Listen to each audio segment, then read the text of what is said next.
일전에 뉴스를 보니까 자영업자들이 간절히 호소하는 모습들이 TV에 많이 비치더라고요. 그래서 어떤 자영업자는 지금 자기가 그만두고 싶어도, 폐업을 하고 싶어도 임대료 때문에 폐업을 못한대요. 정부에서 임대료만 보상해준다면, 보전만 해준다면 당장이라도 취업하겠다는 겁니다. 근데 지금 그러지 못한 상황에서 지금 마이너스를 나도 어쩔 수 없이 지금 이끌어갈 수밖에 없는 상황이라면서 정부에서 그 임대료를 이렇게 보전해 줄 수 있는 그런 부분에 대한 생각이 없는가 묻고, 또 그런 부분을 강력히 또 요구하는 것을 울면서 호소하는 것을 봤어요.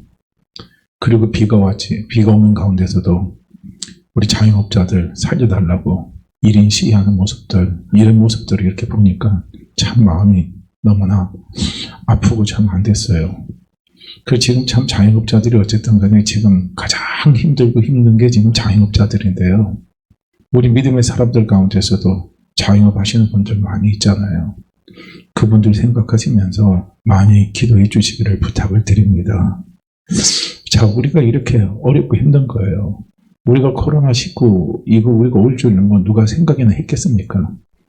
이런 바이러스 때문에 전 인류가 이렇게 힘든 고통 당할 줄은 우리는 생각 못 했잖아요. 이번에 코로나가 작년에 발생을 했다 해도 이번 상반기 정도면 다 끝나지 않을까 이런 생각을 했는데, 오히려 또 변이가 생기고 또 변이가 전파력이 더 강하고 이렇게 하면서 계속 이게요, 지금 올해도 끌고 가고 내년에도 또 끌고 가지 않을까 싶은 생각이 듭니다. 이런 것들 정말 우리가 생각지 못한 일들이 우리에게 벌어지고, 또 이런 일로 인해서 우리의 환경들이 너무나도 우리가 생각 바깥으로 부정적으로 힘들고 어려운 가운데 처하게 되는 부분들을 우리는 지금 당하고 있습니다. 자, 이럴 때일수록 우리가 어떻게 해야 되는가 하는 부분들을 저도 생각을 좀 해보게 됩니다. 우리가 이럴 때요, 잘못하면요, 신앙의 침체가 찾아와요. 신앙의 낙심이 찾아옵니다. 이 낙심이 한번 찾아오면요, 여기서 일어서기가 너무 힘이 들어요. 회복되기가 너무 힘이 듭니다. 이게 참 걱정이에요. 저도 지금 걱정되니까 그거 걱정돼요. 그러니까 이게 지금 너무 오래 가니까 그게 걱정이고요. 또 하나 걱정 생각한다면은, 지금 목사님들 앙케이트 조사를 했는데 이 코로나 끝나고 만약에 대면 예배로 전환이 된다 할지라도요, 교회 전체가 출석하는 출석률이 목사님들은요 한 26%에서 27%. 그러니까 결국 그거다 한 30% 되잖아요. 30% 정도의 출석률이 줄어들 거라고 그렇게 예상을 하는 겁니다. 그리고 성도님들은 온라인 예배로 드리는 부분들을 원하는 사람들이 많이 늘어났습니다. 자, 이제 이런 부분에서 유튜브의 환경이 이게 또 바뀌어가는 거예요. 그러니까 온라인 예배를 원하는 사람들은 온라인적으로 찾아가서 어떻게 합니까? 이제 그 온라인 예배에서 나오는 다른 어떤 부분에 대한 그 예배 드리는 모습들을 듣고 그렇게 해서 이제 해나가는 부분이 있는데, 그렇게 하다 보면은요, 좀 하나 부정적으로 또 우리가 생각하게 된다면은 자기 교회에 대한 헌신도가 낮아지죠. 이게 모이는 게 안 되는 거예요. 이제 이런 부분들이 지금 참 암울하게 찾아오는 현상들인데, 어쨌든 우리가 이런 시대를 당하고 있을 때 우리 믿음을 잘 지켜나가는 게 우선입니다. 첫째는 그거예요. 내 믿음 내가 지켜나가야 되고, 내 믿음 내가 살려야 됩니다. 내가 살아야 남도 살릴 수 있는 거거든요. 내가 죽으면 남 살릴 수가 없어요. 내가 먼저 살아야 됩니다. 자, 오늘 이런 시대를 맞을 때 제가 오늘 본문 말씀입니다. 지금 이런 시대에, 오늘 이런 시대에 정말 우리에게 무엇이 필요한가 하는 것을 생각해 보면서 오늘 말씀을 같이 나누려고 하는데, 하나님은 호세아 시대예요. 호세아 시대에 하나님이 이스라엘 백성들에게 원하는 게 있습니다. 그 원하는 게 뭐냐? 하나님은 인애를 원하고 제사를 원치 아니한다. 하나님은 말씀합니다. 그리고 하나님은 번제보다 하나님 아는 것을 원한다라고 말씀하고 있어요. 그러니까 여기서 호세아서를 통해서 하나님 이스라엘 백성들에게 원하는 요지는 딱 하나예요. 그건 뭐냐면 너희가 나를 알아라. 나를 알아라. 나를 알기를 힘쓰라 이겁니다. 그러니까 오늘 우리가 아무리 어렵고 힘든 시대를 우리가 살아가더라도요, 우리가 하나님을 알면 돼요. 하나님을 알면 됩니다. 그래서 우리가 하나님을 안다는 것은 그 무엇을 이야기하냐면 하나님을 안다는 것은 하나님의 마음을 아는 거예요. 마음을 아는 거. 사람이 가장 친한 사람이 누굽니까? 가장 친한 사람은요. 저 사람은 내 마음을 아는 사람이에요. 내 마음 아는 사람이 가장 친한 사람입니다. 그래서 무슨 일을 하더라도 신복이라는 말이 있잖아요. 신복은 뭡니까? 자기가 섬기는 리더의 마음을 다 읽어내는 사람이에요. 마음을 알아는 거예요. 그래서 그 마음을 따라서 움직여주는 거죠. 그 사람이 신복이라는 겁니다. 그러니까 하나님이 우리에게 원하는 것이 무엇이냐면 하나님의 마음을 알라는 거예요. 내 마음을 너희가 자꾸 알아라는 겁니다. 그걸 하나님이 원하시는 거예요. 그래서 여기에서 이네라라고 말했을 때요. 이 이네라는 것은 히브리 말로 헤세드입니다. 헤세드라는 것은 무엇을 의미하냐면 자비, 친절, 자애, 인자 이걸 이야기하는 거예요. 그러면 자비, 친절, 그 다음에 자애, 자애는 사랑입니다. 이런 것들은 전부 다 뭐하고 해당됩니까? 마음하고 해당되는 거예요. 마음이 해당됩니다. 그러니까 하나님은 인내를 원한다는 거예요. 내가 너희를 얼마나 긍휼히 여기고 내가 너희를 얼마나 친절히 대하는 거예요. 그 다음에 하나님은 내가 너희를 얼마나 사랑하는가를 너희가 하나님의 뭡니까? 알기를 원하는 거예요. 이걸 하나님이 원하시는 겁니다. 그래서 여기서 원하고라고 했을 때는요. 히브리 말로 하페츠인데 하페츠라는 말은 뭘 의미하냐면 기뻐하다, 즐거워하다. 하나님 기뻐하는 거. 하나님이 즐거워하는 것은 뭐냐면 하나님의 마음을 아는 거예요. 하나님의 인애를 우리가 자꾸 알아가는 겁니다. 할렐루야. 그것을 하나님은 기뻐하는 거예요. 근데 난 제사를 원치 않다 했을 때 이 제사는 우리가 원어적으로 보면 제비헌데요. 이 제바흐라는 것은 무엇이냐면 희생제물, 번제물, 예물 이걸 이야기해요. 근데 하나님은 거기에 관심이 없어요. 하나님의 마음. 희생제물, 번제물, 예물이 하나님의 우선적인 가치, 1차적인 가치는 거기에 있는 게 아니에요. 이걸 원치 않는다. 난 이걸 기뻐하지 않는다는 거예요. 내가 정말 기뻐하는 것은 너희가 나를 아는 거, 너희가 내 인애를 아는 거, 그걸 하나님은 원하신다는 겁니다. 그러니까 우리는요, 자꾸 우리가 지금 우리가 어렵고 힘든 시대를 살아갈 때마다 우리에게 필요한 것이 무엇이 필요하냐면 바로 이런 하나님을 아는 게 필요한 거예요. 이런 하나님의 마음을 우리가 자꾸 알아가는 겁니다. 자, 솔로몬이 고백하는 신앙 고백을 보게 되면요. 잠언서 4장 1절에서 9절에 보면은 솔로몬이 신앙 고백을 합니다. 뭐라고 이제 신앙 고백을 하냐면 나는 어렸을 때 참 유약한 사람이었다. 자기가 고백합니다. 그런데 그 유약한 솔로몬인데 그 솔로몬이 이스라엘 최고의 전성기를 이끈 왕이 됐잖아요. 여기서 우리는요, 생각해 볼 게 있다는 거예요. 어떻게 솔로몬이, 그 연약한 솔로몬이 이스라엘 최고의 전성기를 이끈 위대한 왕이 되었느냐 이거예요. 이걸 우리는 한번 생각해 봐야 된다는 거예요. 그래서 그걸 배경을 보게 되면 아버지 다윗의 훈계를 누구냐면 솔로몬은 받아들일 줄 아는 지혜가 있었습니다. 지혜가 있었어요. 근데 자기 아버지 다윗도 솔로몬의 할아버지입니다. 솔로몬의 할아버지가 자기 아버지 다윗을 볼 때도 마음이 안 찼어요. 연약한 자였어요. 연약한 자였습니다. 마음에 차지를 안 했습니다. 그런데 그런 자기 아버지 다윗이 위대한 왕이 되는 것을 누가 봤어요? 솔로몬 옆에서 지켜본 겁니다. 근데 그 비결을 이렇게 보니까 자기 아버지 다윗이 그렇게 위대한 왕이 된 비결이 있었다 이거예요. 그게 뭐냐면 하나님의 마음을 알았다는 겁니다. 그래서 성경은 다윗을 가리켜서 뭐라고 합니까? 하나님과 마음이 합한 자다 이야기합니다. 하나님과 마음이 합했어요. 이건 뭡니까? 하나님의 마음을 알았다는 겁니다.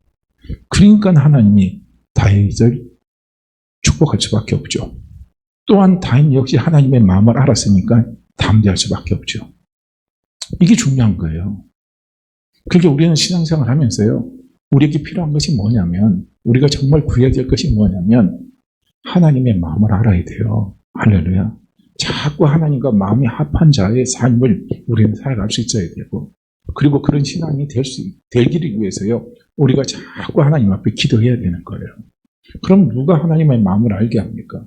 우리 안에 계신 성령님이 하나님의 마음을 알게 하신 은혜를 그분이 베풀어 주십니다. 자, 그래서 이제 솔로몬이 연약한 솔로몬이었지만 이런 배경을 알고 있는 거예요. 그래서 솔로몬이 처음에 왕에 오르자마자 솔로몬이 1000일 동안 작정 기도했죠. 그게 바로 1000번째예요. 그 1000번째 때 솔로몬이 기도했던 기도 제목이 한 가지였어요. 그게 뭐냐면 하나님 지혜로운 마음을 주십시오 하고요. 하나님 앞에 구한 겁니다. 그런데 이것이 하나님의 마음이 딱 들어버린 거예요. 그러니까 솔로몬도 이스라엘의 위대한 전성기를 이끈 왕이 될 수 있는 비결이 똑같은 거예요. 하나님의 마음을 아는 겁니다. 다윗도 똑같은 거예요. 하나님의 마음을 아는 거예요. 그러니까 하나님과 마음이 합한 겁니다. 그러니까 다윗이나 솔로몬이나 똑같아요. 그러니까 하나님의 마음을 알았어요. 그러니까 하나님의 마음이 쏙 들은 거예요.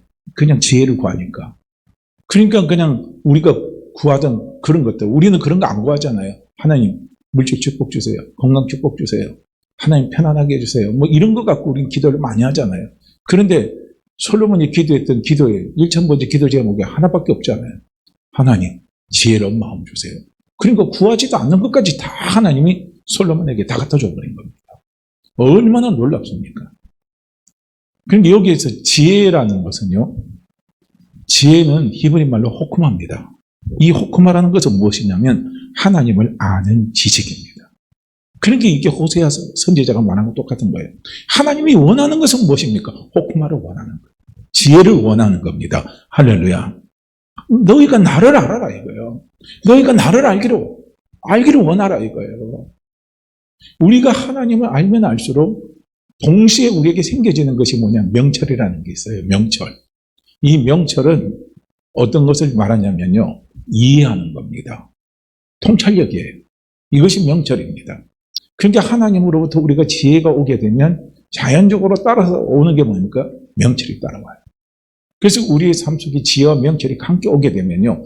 우리는 어떤 문제를 만나도 그 문제를 잘 이겨나갈 수 있는 힘이 있습니다. 이게 우리에게 너무나도 중요한 거예요. 참 중요합니다. 그래서 솔로몬이 자기의 어떤 신앙적인 체험을 고백하면서 우리에게 부탁하는 것이 무엇이냐면요. 잠언서 2장 4절에서 6절 말씀을 이렇게 제가 정리해서 요약해서 딱 말씀을 드린다면 솔로몬은 우리에게 그걸 요구하는 거예요. 뭘 요구하냐면 지혜와 명철을 운을 구하는 것 같이 감추인 보배를 찾는 것과 같이 지혜와 명철을 구하라 이거예요. 그러니까 지혜와 명철이 그만큼 중요하다는 거예요. 지혜와 명철을 운을 구하는 것 같이 감추인 보배를 찾는 것과 같이 너희가 구하라 이거예요. 그러면 하나님이 주신다는 겁니다. 그러니까 잠언서의 내용의 모든 것을 우리가 흐름을 다 보게 되면요. 잠언서에 가장 많이 나오는 게 지혜에 대해서 이야기를 많이 합니다. 그 지혜가 뭡니까? 하나님을 아는 지식이에요. 하나님 알기를 원합니다. 아버지 알기를 원합니다. 아버지 알기를 원합니다. 주님 알기를 원합니다. 주님 알기를 원합니다. 자꾸 주님 알기를 원합니다고요. 우리가 주님을 자꾸 알기를 원하는 지혜를 구하시라는 거예요. 그게 호크마입니다. 자, 이 명철은 지혜가 되면은요, 명철이 따라오게 돼 있어요. 명철은 히브리 말로 비나입니다. 비나는 이해력, 통찰력, 이걸 이야기하는. 내가 어떤 상황을 부딪혔을 때 그것을 이해할 수 있는 힘이에요. 그것을 이해할 수 있는 힘이에요. 그것은 뭡니까? 하나님의 마음으로 이해할 수 있는 거예요. 하나님의 마음으로 볼 수 있는 눈이 열려진다는 거예요. 뭐가 생기면? 지혜가 생기면. 너무 중요하잖아요. 그러니까 솔로몬이 이걸 자기가 체험하고 이걸 깨달았으니까 잠언서에서 우리에게 강하게 우리에게 지금 솔로몬이 이야기하는 겁니다. 여러분, 은을 구하는 것 같이, 여러분, 감추인 보배를 찾는 것 같이, 여러분들, 지혜와 명철을 구하세요. 지혜와 명철을 찾으세요. 그러면 하나님이 주십니다. 라고 말씀하고 있는 겁니다. 자, 이 이해 참 중요합니다. 우리가 이해를 해야 돼요. 이해를 못하면 우리는 지금 우리가 처해 있는 환경이 있잖아요. 내가 처해 있는 환경입니다. 욥기서도 보게 되면 욥이 처음에는 부드럽게 나갔어요. 하나님에 대해서 원망 안 했죠. 자기가 태어난 것에 대해서 다 긍정적인 반응을 일으켰어요. 근데 나중에 자기가 이해할 수 없는 상황이 오니까 욥도 드디어 부정적인 반응이 나타나는 거예요. 자기가 이 세상에 태어난 걸 왜 태어났냐 이거예요. 그걸 저주스럽게 생각하는 겁니다. 차라리 내가 우리 어머니 못해서 죽어버리면 되는데, 그러면 내가 이렇게 힘들고 어려운 일 당하지는 않을 건데. 그러면서 하나님에 대해서 욥이 계속적으로 어떻게 합니까? 원망도 하고 하나님에 대해서 자기가 오해하는 소리를 계속 하나님 앞에요 욥이 고백을 하는 거예요. 자기가 처해 있는 환경을요, 자기가 그것을요 이해해낼 수 있는 힘이 없기 때문에 그런 거예요. 그런데 어느 날 하나님이 욥에게 뭘 주십니까? 명철을 주니까 다 끝나버리는 거예요. 자기에게 주어진 환경을 욥은 이해를 해버리는 거예요. 이해를 하니까 욥이 바뀌어버리는 겁니다. 그러면서 하나님 앞에 회개하는 거예요. 아무것도 모르는 내가, 직불도 모르는 내가, 하나님은 내가 함부로 말을 했다 이거예요. 내 생각대로, 내 감정대로, 내 뜻대로, 내 판단대로 막 말을 했다 이겁니다. 그러면서 하나님 앞에 막 해결을 하잖아요. 오늘 우리가요, 지금 코로나 같은 이런 상황이 우리에게 닥치고 이런 것들이 계속 오래가게 되고 이런 것들이 나를 짓누르게 되면은요, 우리도 욥처럼 그렇게 얼마든지 우리 입에서 나올 수가 있어요. 자기도 모르면서, 나도 이해하지 못하면서, 나도 알지도 못하면서, 나도 답을 찾지도 못하면서 그 순간 내 입에서 뱉어내는 대로, 내 감정이 나오는 대로, 내 감정에 충실해서, 내 생각에 충실해서, 내 판단에 충실해서 우리 입에서 나오는 대로 막 뱉어냅니다. 이거 아니거든요. 그러다가 그 사람이요, 신앙 회복되면 얼마나 좋아요. 그런데 계속적으로 그렇게 뱉어내다 보면은요, 우리의 신앙이 어떻게 됩니까? 디프레션이 찾아와요. 그러니까 우리는 그럴 때일수록 우리에게 필요한 게 뭐냐면요, 그때 기도하세요. 하나님, 이 환경 왜 내게 왔는지요? 하나님 알기를 원합니다. 지혜를 주세요. 하나님, 이 환경을 이해해 나갈 수 있는 명철을 허락해 주세요. 하고 하나님 앞에요, 간절하게 기도해 보시길 바랍니다. 그러면 하나님은 우리에게 뭘 주시냐면요, 지혜와 명철을 우리에게 허락해 줍니다. 그러면요, 내가 거기에서 벗어날 수 없는 그 환경을 지혜와 명철은요, 벗어날 수 있도록 우리에게 힘을 주고 우리가 거기에서 다시 소망을 얻고 달려나갈 수 있도록 도와줍니다. 그래서 우리가 신앙생활할 때 지혜와 명철이 무엇보다도 필요한 겁니다. 할렐루야. 한 예를 들어볼까요? 사도 바울 예를 한번 들어볼게요. 자, 사도 바울이 고린도후서 1장에 보게 되면 사도 바울이 목회를 하면서, 선교 사역을 하면서 아마 가장 큰 신앙적인 위기가 봉착했던 것 같아요. 그게 엄청난 신앙적인 디프레션이 찾아온 겁니다. 그래서 그 디프레션을 사도 바울은 어떻게 표현을 했냐면, 살 소망이 끊어졌다, 내 마음에 사형 선고받았다, 이렇게 표현을 하고 있습니다. 자, 여기에서 사도 바울이 아무리 몸부림쳐도 벗어나올 수 없는 거예요. 몸부림쳐도 자기가 판단하는 판단은 사형 선고입니다. 내가 지금 판단하고 내 생각 속에 나오는 건 뭡니까? 이제는 죽었다, 이제는 끝났다, 아무것도 할 수 없다, 이것밖에 없는 거예요. 바로 그런 상황입니다. 그런 상황에서 사도 바울이 이길 수 있는 힘이 있었어요. 할렐루야. 벗어날 수 있는 힘이 있었습니다. 그게 뭔 줄 아십니까? 사도 바울이 하나님의 위로를 받은 거예요. 할렐루야. 그러니까 아까도 말한 것처럼 하나님은 인내를 원한다 그랬습니다. 하나님은 인내를 기뻐하신다. 그 인내는 뭐라고 그랬어요? 자비, 사랑, 친절입니다. 인자입니다. 인자는 은혜예요. 그러니까 하나님이 그 하나님은 참 친절하십니다. 우리가 기도하다 보면요, 하나님이 얼마나 친절해요. 그 친절하신 하나님을 우리가 느낄 수 있어요. 참 부드럽습니다. 그리고 그분은 부드러우면서 아주 친절하시면서, 하나님이 친절 속에서는 무엇이냐면 하나님이 위로가 있어요. 아주 나를 따뜻하게 위로하시는 하나님의 위로가 있습니다. 그런데 사도 바울이 바로 그 상황 속에서 사도 바울이 하나님 말한 겁니다. 사도 바울에게 성령께서 지혜를 주신 거예요. 할렐루야. 하나님의 위로가 임했다는 거예요. 그래서 사도 바울은 하나님을 표현할 때 뭐라고 표현해요? 하나님은 위로의 하나님이십니다. 나를 위로하시는 하나님이라는 거예요. 그래서 그 환경 속에서 사도 바울이 깨달은 게 딱 두 가지를 깨달았어요. 그러니까 우리가 지혜가 오면요, 명철이 열려요. 이해하는 각도가 열립니다. 그것을 해석할 수 있는 눈이 열려져 버리는 거예요. 보세요. 하나님의 위로를 지혜가 드디어 사도 바울에게 임했어요. 그래서 사도 바울이 거기서 깨달은 게 뭐였냐면 하나님이 이런 상황에서 하나님 나를 위로해 주시더라 이거예요.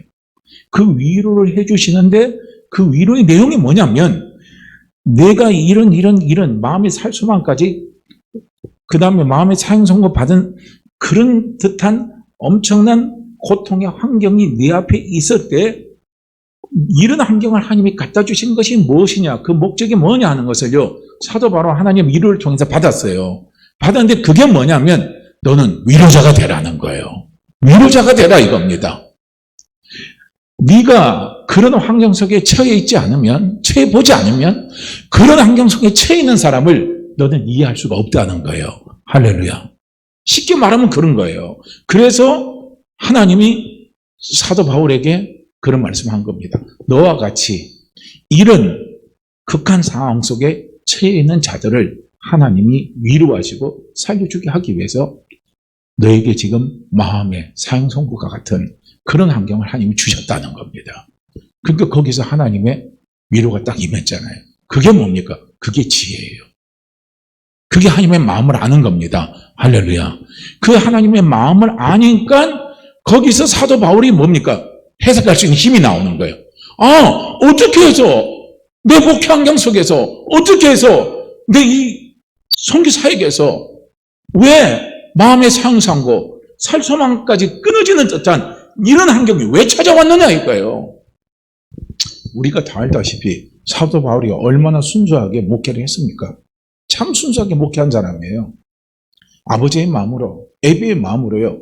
사도 바울은 참 다른 어떤 사도보다도 순수하게 뜨겁게 열정적으로 목회를 하는 사람이 사도 바울입니다. 그러니까 자기가 봐도 하나님 앞에 섰을 때 그렇게 부끄러움이 없는 그런 모습의 목회를 저는 선교사를 한 사람이 사도 바울이라고 보는 거예요. 그런데 그런 그에게 그게 찾아오는 거예요. 그런 환경이 찾아오는 거예요. 그러니까 이해하기가 힘든 거죠. 납득하기가 힘든 거죠. 그러니까 마음에 살 수만이 없어지는 거예요. 상승호 같은 거예요. 더 이상 끝났다 하는 이런 것밖에 안 들어오는 거예요. 그런데 지혜가 임하니까 명철이 오는 거예요. 그것을 볼 수 있는 눈이 열리는 거예요. 그것을 이해할 수 있는 이해가 열리는 거예요. 그래서 여기서 명철이라는 것은 뭡니까? 하나님의 눈으로 그것을 이해할 수 있는 거예요. 하나님의 마음으로 그것을 이해할 수 있는 거예요. 하나님의 마음으로 그것을 바라볼 수 있는 겁니다. 이것이 열려지는 거예요. 신앙생활 때 이것이 참 중요합니다. 이것이 너무 중요한 거예요. 이걸 보셔야 된다는 거예요. 그리고 사도 바울이 거기서요, 또 하나 하나님으로부터 받은 위로가 뭐냐면요. 아, 마음의 사형선고 받은 이런 상황까지 온 것은 뭡니까? 결국은 하나님이 나를 의지하지 말고 하나님만 의지하기 위해서, 아버지만 의지하기 위해서 이런 환경을 주셨구나 깨달은 거예요. 그러니까 사도 바울에게 그 환경을 이겨나갈 수 있는 이해력이 생기는 거예요. 통찰력이 생겨버리는 거예요. 이제는 어떤 어려운 환경이 있다 할지라도 아, 이거는 사형선고고 소망이 없어지는 게 아니구나. 그 환경은, 이런 어려운 환경은, 이런 힘든 환경은 하나님이 기도하라고 한 거였구나. 하나님을 의지하고 끝까지 하나님을 의지하고 기도하며 달려가라고 하나님이 주신 거구나 하는 것을요, 사도 바울은 그 환경을 볼 수 있는 명철이 생겨버린 겁니다. 할렐루야. 예수 믿는 우리에게 이게 필요한 거예요. 우리에게 이게 필요한 겁니다. 이 어렵고 힘들 때요, 우리는 이것이 필요한 거예요. 지혜와 명철이 우리에게는 너무나 필요한 겁니다. 이것이 없으면요, 우리는 쓰러져 버려요. 이것이 없으면 안 되는 거예요. 그래서 지혜와 명철의 그 주체는 누구냐면요, 하나님 아버지십니다.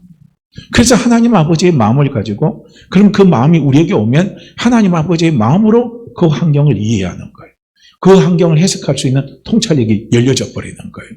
그러면 우리는 얼마든지 다시 일어나서 달려나갈 수가 있고 다시 소망을 갖고 얼마든지 뛰어갈 수 있는 것이요. 믿음의 사람입니다. 솔로몬이 자기가 이걸 경험한 거예요.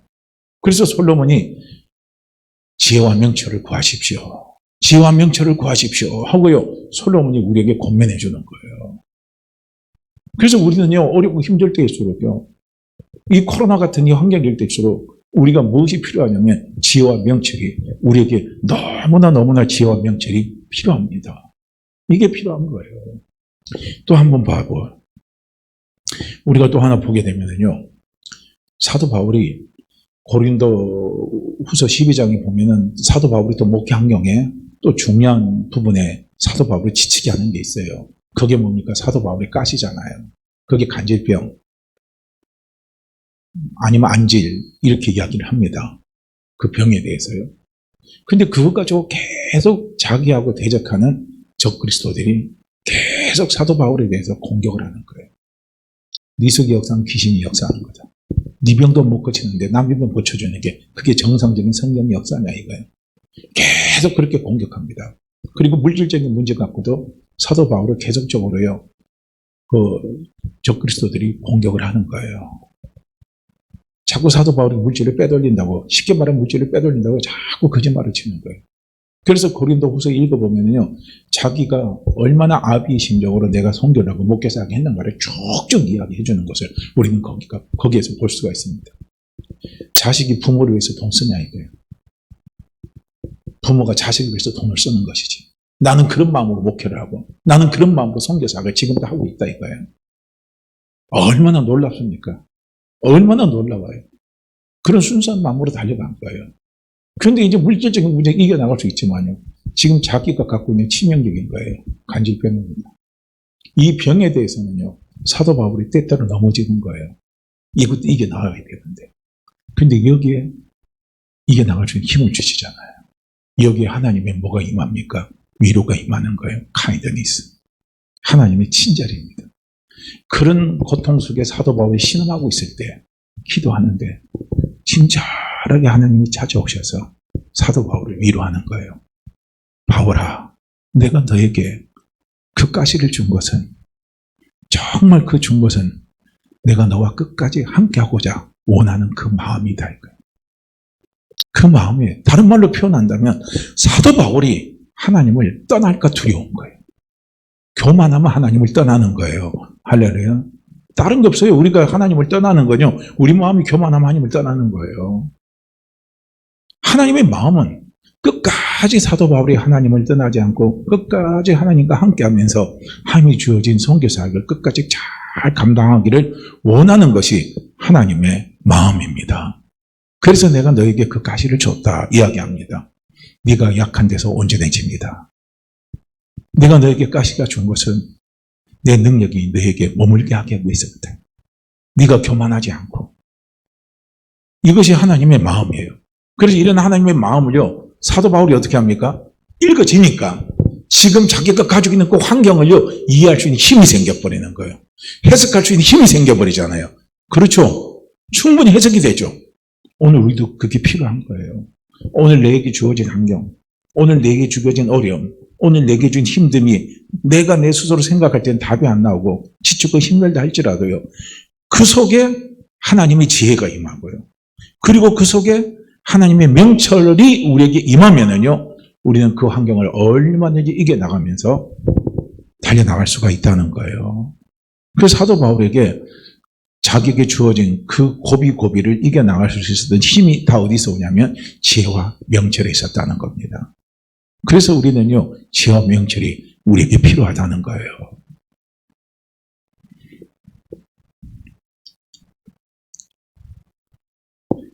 베드로가 끝까지 주님을 위해서요, 그렇게 헌신할 수 있었던, 거꾸로 십자가에 못 박혀서 순교할 수 있었던 중요한 배경이 있습니다.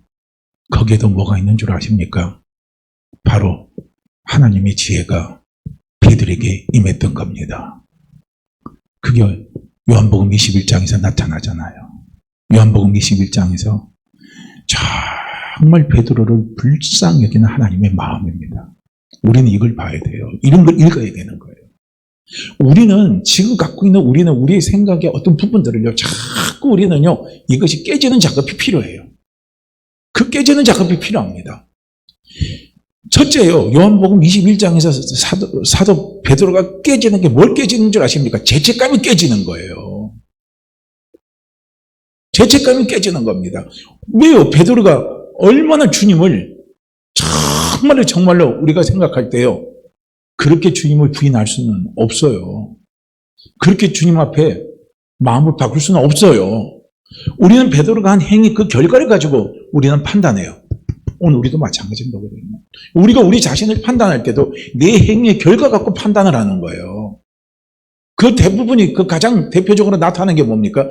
내 자식에게 안 좋은 일이 일어나고 우리 가정에 안 좋은 일이 일어나고 내 몸의 건강이 자꾸 나빠지면요, 내가 도대체 무슨 잘못을 해서 그렇길래, 이 생각이 제일 먼저 찾아오는 거예요.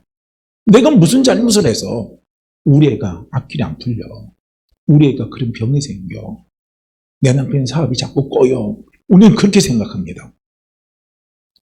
설령요, 베드로와 같은 그런 부분에 대한 주님께 우리가 보게 되면 죽기까지 주님을 따르게 했다가 결국은 저주하면서까지 베드로는 주님을 부인했잖아요.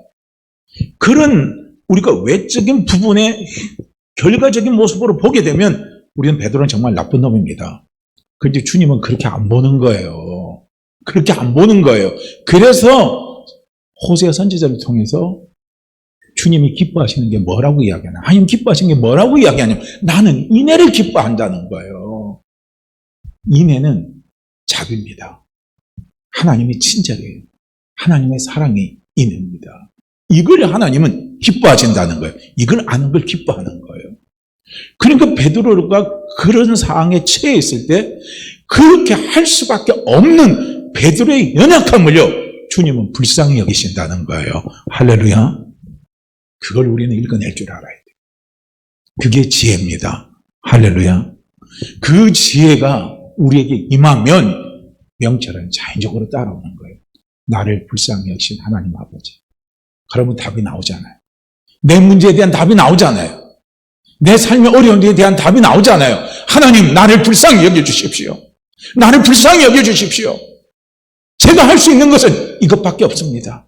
제가 할 수 있는 것, 제가 드러내 보일 수 있는 것, 이것밖에 안 됐습니다. 나를 불쌍히 여겨주십시오 하고요, 하나님 앞에 내놓는 거예요. 우리의 마음을 내놓고 고백할 때 불쌍히 여기신 하나님은요, 무조건 도와주시는 거죠. 그래서 불쌍히 여기신 하나님이 베드로에게 어떤 은혜를 베풀어 주십니까? 내 양을 치라 이거예요. 내 양을 치라 이겁니다. 얼마나 고맙고 감사합니까?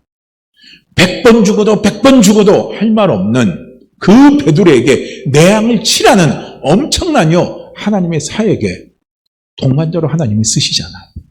이게 은혜입니다. 이게 은혜예요. 할렐루야. 그래서 우리는 은혜를 많이 받은 사람이, 은혜를 많이 아는 사람이요, 우리가 신앙의 깊은 뿌리를 내리고요, 그리고 주를 향해서 우리가 깊은 헌신의 단계로 달려갈 수가 있는 겁니다. 이걸 되니까 사도 베드로가 거꾸로 십자가에 못 박혀서 순교할 수 있는 힘이 거기에서 오는 거예요. 지혜와 명철입니다. 그게 우리에게 필요한 거예요. 그게 사도 바울 역시도 마찬가지인 거예요. 사도 바울도요, 디모데전서 1장 12절에서 16절 말씀을 보게 되면요, 바울이 놀라운 고백이 있어요. 내가 예수 믿기 전에 나는 해방자고 핍박자고 나는 방해꾼이었다 이거예요. 그런데 거기서 바울이 고백하는 게 있어요. 그게 뭔 줄 아십니까? 하나님은 뭘 불쌍히 여기냐면, 아무것도 모르고 지가 잘났다고 설치는 사람, 우리가 볼 때는 화가 나죠. 우리가 볼 때는 승질 나는 거예요. 교회에 그런 사람이 있으면요, 정말 대책 안 서잖아요. 우리 주변에, 우리 직장에 내가 아는 사람, 내 그룹에 그런 사람이 있으면 정말 대책 안 서요. 모르면서 아는 척하고 다 기도하고 달려봐요. 얼마나 힘이 듭니까? 얼마나 주변 사람들을 어렵게 만들어요. 그런데 바울이 그런 행동을 했잖아요. 예수 만나기 전에 철저하게 율법적인 사람이었습니다. 그런데 율법적으로 볼 때는 예수님은 죽일 놈이죠. 너무 짜서 죄송한데요. 그냥 예수님을 용납하기가 힘든 거예요. 그러니까 예수 믿는 사람들을 막 과감하게 뭐 어떻게 합니까? 핍박하고 죽이고 감옥에 보내고 막 파괴하는 행동을 했잖아요. 그런데 그걸 봤을 때 주님은 베드로를 분노의 눈으로 보지 않았다는 거예요. 심판의 눈으로 보지 않았다는 거예요. 정죄의 눈으로 보지 않았다는 걸 뭘로 봤느냐? 불쌍히 여겼다는 거예요. 모르고 하니까. 베드로 사도 바울의 고백이다. 나를 긍휼히 여기신 하나님. 그 전에 내가 고랬을 때 주님을 모르고 하나님을 모르고 하나님의 마음을 모르고 하나님의 뜻을 모르고 행한 나를 하나님이 불쌍히 여겼다. 불쌍히 여기 있어서 주님 만나게 하시고 불쌍히 여기 있어서 주님 알게 하시고 그리고 나에게 은혜를 베풀어 주셔서 하나님의 일을 할 수 있는 사도로 나를 써주셨다 이거예요. 이렇게요 사도 바울이 고백하는 고백을 볼 수가 있어요. 얼마나 놀랍습니까? 여기에 반전이 있는 거예요. 신앙에는요 반전이 있어요. 지혜와 명철에는 반전이 있습니다. 내 삶을 반전시키는 힘, 내 생각을 반전시키는 힘, 이 힘이 어디서 오냐면요 지혜와 명철에서 오는 거예요. 우리는 우리의 삶에요 반전이 많이 필요합니다. 해석할 수 있는 게 뒤집어져야 되는 게 많아요. 반전이 해석될 수 있는 게 많아야 돼요. 실제로 우리가 우리 삶에 부딪혀오는 모든 그 해석들이요. 우리는 다 어디서 오냐면 내 생각에서 오는 거예요. 내 판단에서 오는 거예요. 이것의 반전이 이루어져야 되는 거예요. 이 반전은 지혜와 명철을 통해서 이루어지는 거거든요. 이게 우리에게 필요한 거예요. 우리가 또 한 사람 제가 소개시키고 말씀을 정리할게요. 그 사람 누구냐면 기드온입니다. 기드온에게 여호와의 사자가 나타났어요. 그러면서 너는 큰 용사다. 내가 왜 큰 용사입니까? 기드온이 묻죠. 그러니까 하나님 너와 함께 하시니까 너는 큰 용사다. 그러면서 하나님 너에게 미션을 주셨다 이거예요. 그게 뭐냐면 미디안 족속을 네가 물리치게 할 거다. 그래서 이스라엘 백성들을 구원시킬 거다. 그래서 미디안 족속을 한 사람 치듯 하리라 하고요. 그렇게 여호와의 사자가 나타나서 말을 했어요. 그럴 때 기드온이 자기에게 말한 그 사람이 여호와의 사자인 줄을 확신을 못했어요.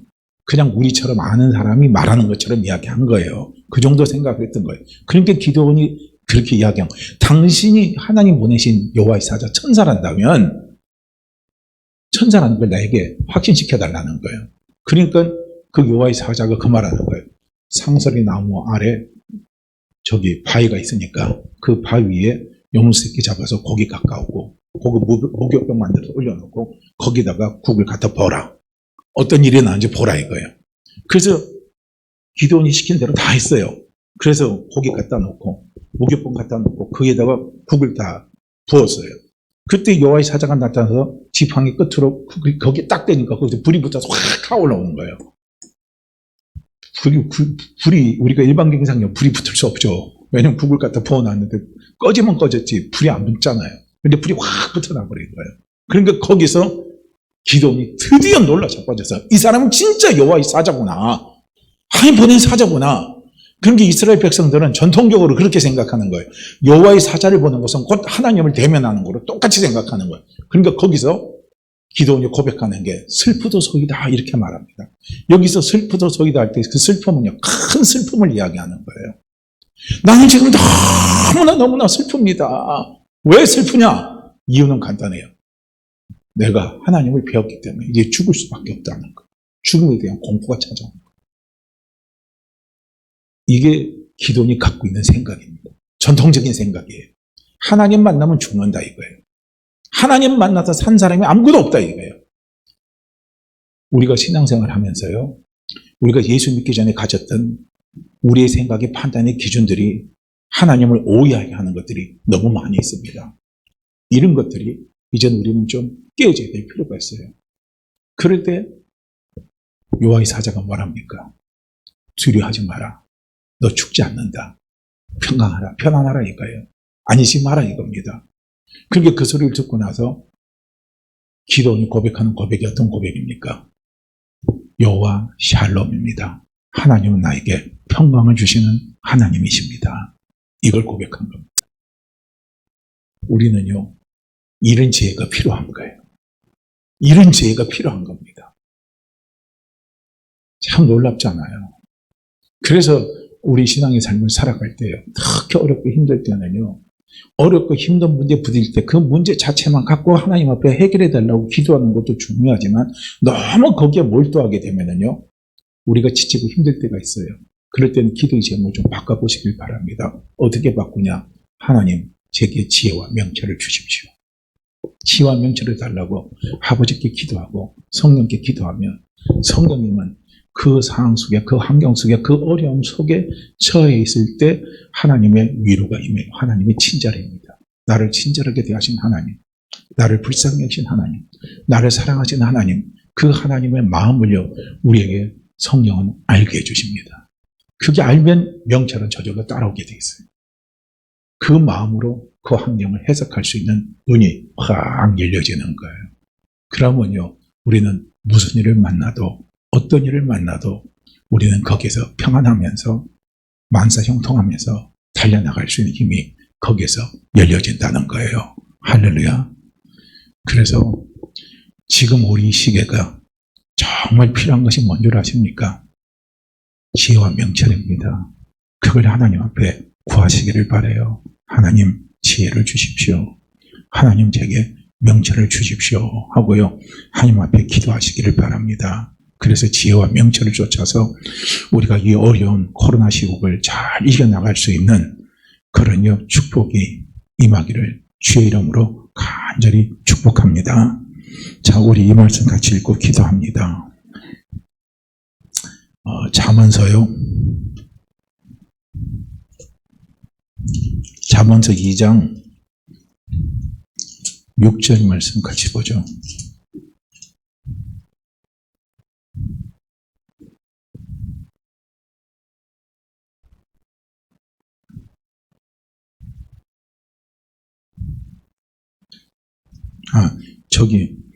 잠언서 2장요.